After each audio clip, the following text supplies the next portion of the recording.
السلام علیکم ورحمۃ اللہ وبرکاتہ۔ فرعون کو نجومیوں نے ایک بات بتائی کہ تمہاری سلطنت میں ایک بچہ پیدا ہوگا جو تمہاری سلطنت کے زوال کا سبب بنے گا۔ فرعون نے یہ اعلان جاری کروا دیا کہ جتنے بھی بچہ پیدا ہو سب کو قتل کر دیا جائے۔ اسی سال جس سال کے پیدا ہونے والے بچے کو قتل کرنے کا حکم تھا، حضرت موسیٰ علیہ السلام کی پیدائش ہوتی ہے۔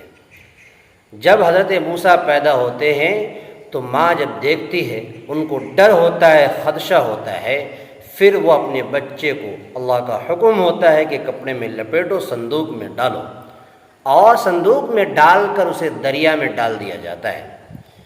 وہ دریا اس صندوق کو دریائے نیل کے اس راستے سے لیے چلتا ہے اور اس سمت لے جا کر کے جو لے جاتا ہے جہاں سے فرعونیوں کے لیے جو پانی کا راستہ کھلتا تھا۔ آسیہ فرعون کی بیوی بیٹھی تھی، دیکھی کہ صندوق ہے، اس کو حکم دیا نوکروں کو نکالو۔ جب اسے نکالا گیا اور اسے کھولا گیا تو اس میں حضرت موسیٰ علیہ السلام نظر آئے۔ اللہ تبارک و تعالیٰ نے ان کے دلوں میں حضرت موسیٰ کی محبت کو پیوست کر دیا۔ جب انہوں نے دیکھا خوبصورت بچہ ہے، حضرت آسیہ نے کہا کہ ہم اس کو پالیں گے، اور اس کے بعد فرعون کے پاس جب یہ گیا تو فرعون نے بھی اس بات کو قبول کر لیا۔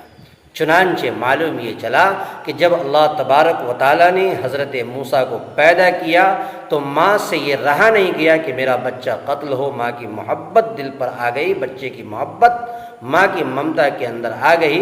انہوں نے بچے کو حفاظت کے لیے دریا میں ڈال دیا۔